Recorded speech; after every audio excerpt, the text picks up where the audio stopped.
Tiba-tiba tengok kat sini. Be nice if you guys could assign each one of you to do something.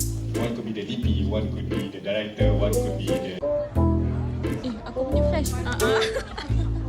Bila dah dia memalukan diri sendiri. Kamu tak payah aku ke budak apa. Cuba tak tepuk je. Kejut dia juga. Okay, jawaga.